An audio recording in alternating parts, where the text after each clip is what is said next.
عقدت محكمة شرق الأمانة الابتدائية اليوم برئاسة رئيس المحكمة القاضي أحمد شرف الدين أولى جلساتها لمحاكمة المتهمين في قضية واقعة مقتل المجني عليه عبد الله قائد عبد الله الأغبري. وفي الجلسة التي حضرها وكيل النيابة القاضي حمود إسحاق وعضو النيابة القاضي حسان الطيب، تم مواجهة المتهمين عبد الله حسين ناصر السباعي وسبعة آخرين بالتهم المنسوبة إليهم في قرار الاتهام.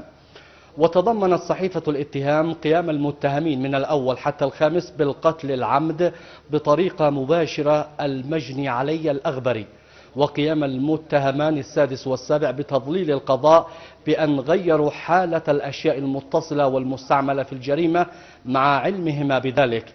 بينما وجهت النيابة للمتهم الثامن تهمة التحريض على تضليل القضاء.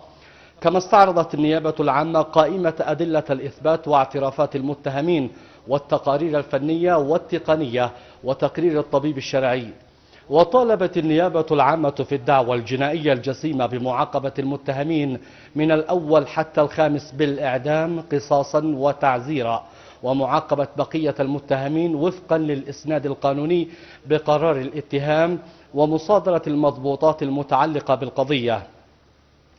عقب ذلك قررت المحكمة تمكين أولياء الدم بإحضار دعواهم بالحق الشخصي والمدني وإلزام النيابة بالإعلان عن المتهمين السابع والثامن الفارين من وجه العدالة عن طريق النشر في إحدى الصحف الرسمية وإحضار ما يفيد ذلك في الجلسة القادمة. كما ألزمت المحكمة النيابة بإحضار الأدوات المضبوطة المشار إليها بقرار الاتهام والأدوات المستعملة في تلك الواقعة والتسجيل المصور المشار إليه في قائمة أدلة الإثبات وشاشة عرض لاستعراض ما حوته التسجيلات في الجلسة القادمة.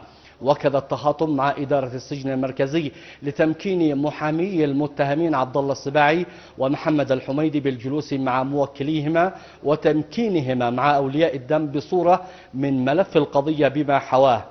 وقررت المحكمة التخاطب مع نقابة المحامين لتوفير محامين لبقية المتهمين للترافع عنهم كعون قضائي، وحددت الأربعاء القادم موعدا للجلسة الثانية للسير في إجراءات نظر القضية وفقا للقانون.